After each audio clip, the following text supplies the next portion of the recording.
ఇక ఇదే అంశానికి సంబంధించి మరింత సమాచారం పులేంద్ర అందిస్తారు. పులేంద్ర, పవన్ ప్రచారానికి సంబంధించి మీ దగ్గర ఉన్న సమాచారం ఏంటి? జనసేన అధినేత పవన్ కళ్యాణ్ ఈ రోజు విశాఖపట్నం జిల్లాలో పర్యటించబోతున్నారు. ముందుగా గాజువాకలో ఏర్పాటు చేసినటువంటి బహిరంగ సభలో ఆయన పాల్గొనబోతున్నారు. ఇప్పటికే ఒక 2 మార్లు ప్రచారంలో పాల్గొన్నటువంటి పవన్ కళ్యాణ్ ఈ రోజు మరోమారు అక్కయ్యరెడ్డిపాలెం గ్రౌండ్స్ లో ఏర్పాటు చేసినటువంటి బహిరంగ సభలో పవన్ కళ్యాణ్ ప్రసంగించబోతున్నారు. ఆ తర్వాత 10 గంటలకి అక్కయ్యపాలెం విశాఖపట్నం జిల్లా నుండి విశాఖ నార్త్ నియోజకవర్గంలో ఉన్నటువంటి అక్కయ్యపాలెంలో మరో బహిరంగ సభలో పవన్ కళ్యాణ్ పాల్గొనబోతున్నారు. ఇప్పటికే విశాఖ జిల్లా పర్యటన విస్తృతంగా కొనసాగించారు. దానికి తోడు ఆయన సొంత నియోజకవర్గం ఏదైతే గాజువాక ఉందో గాజువాకలో ఇటీవలే నామినేషన్ వేసే సమయంలో మారు రోడ్ షో నిర్వహించి ఆ బహిరంగ సభలో కూడా పాల్గొనడం జరిగింది. ఆ తర్వాత మరోమారు రోడ్ షోలో కూడా పాల్గొనడం జరిగింది.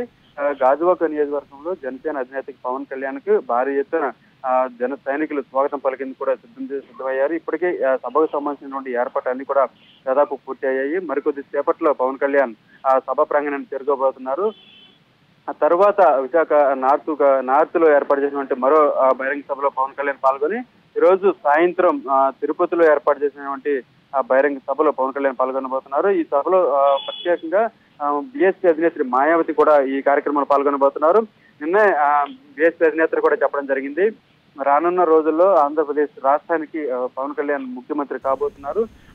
ఇది ఖచ్చితంగా అయితే పులేంద్ర, తెలుగు రాష్ట్రాల్లో పవన్ ఎన్నికల ప్రచారానికి సంబంధించి అంటే హైదరాబాద్ లో మాయావతితో కలిసి సికింద్రాబాద్ ఎల్బీ స్టేడియంలో ఈ సభకి సంబంధించి ప్రధానంగా ఏ అంశాలను చర్చించనున్నారు?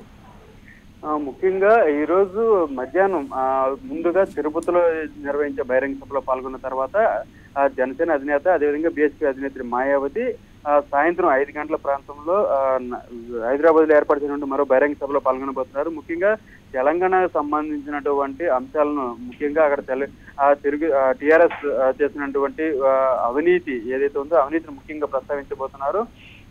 అదేవిధంగా తెలుగు రాష్ట్రాలపై ముఖ్యంగా తెలుగు వారిపై టీఆర్ఎస్ నాయకులు చేసినటువంటి అఘాయిత్యాల మీద ఆయన ఈరోజు పవన్ కళ్యాణ్ మరోమారు స్పందించబోతున్నారు. అదేవిధంగా మొదటి టీఆర్ఎస్ ఉద్యమ సమయంలో ఒకవేళ రాష్ట్రం విభజించబడితే దళితులకి ముఖ్యమంత్రి పదవి ఇస్తామని చెప్పేసి ఆశ చూపించి ఓట్లు దండుకున్నారు. కానీ దళితులను అనేక విధాలుగా అణగదొక్కుతున్నారు. కనీసం వారికి అంతరాలు ఎక్కించిన పరిస్థితి లేదు. కనీసం వారికి మెరుగైన సౌకర్యాలు కూడా కల్పించట్లేదు. దళితులు ఇంకా తెలంగాణలో వెనకబడిపోయి ఉన్నారు అని చెప్పేసి ఈ రోజు చెప్పబోతున్నారు. ఒకవేళ తెలంగాణలో సరైన అవకాశాలు లేని ఎడల ఆంధ్రాలో ప్రజలు మాత్రం దళితులకు పూర్తి స్థాయిలో అండగా ఉంటారు.